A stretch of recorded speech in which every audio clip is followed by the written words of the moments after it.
Kišiňov, hlavné a zároveň najväčšie mesto Moldavska, má turistom rozhodne čo ponúknuť. Bolo založené v roku 1436 ako kláštorná obec a aj keď na začiatku 19.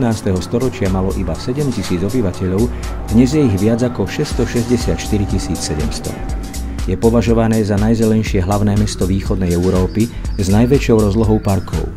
Všetky miestá, ktoré stojí za to vidieť, sú v blízkosti centra a 0. kilometra s uvedením vzdialenosti svetových metropol zväčšnených na chodníku.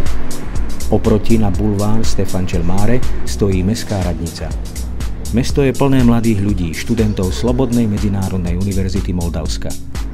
Pri prehliadke Kišiňova si určite nenechajte ujsť divadlo Mihaja Emineska, starogrécky kostol, kostol svätého Teodora zo Sihly, víťazný oblúk a park s pravoslávnou katedrálou Zrodenia. Na druhej strane parlamentu v okolí parku Štefana Veľkého a Puškinovou bustou nájdete aj alej spisovateľov a prezidentský palác. Moderné sklenené budovy a hotely navštevované zahraničnými turistami v ničom nezaostávajú v porovnaní so západnou Európou.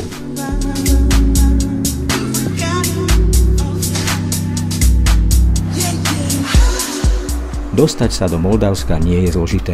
Na jeho medzinárodné letisko lieta z Viedne pravidelná linka a z bratislavskej autobusovej stanice vás 23 krát denne na letisko Švechat dopravia autobusy spoločnosti Slovak Lines.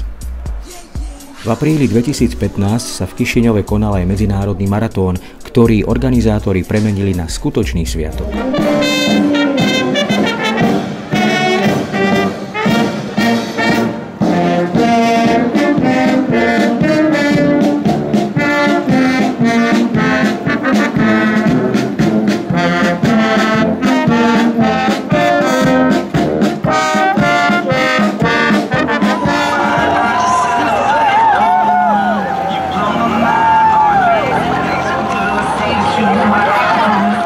Od roku 1986 šlo iba o druhý ročník a vysielala ho aj celoštátna televízia.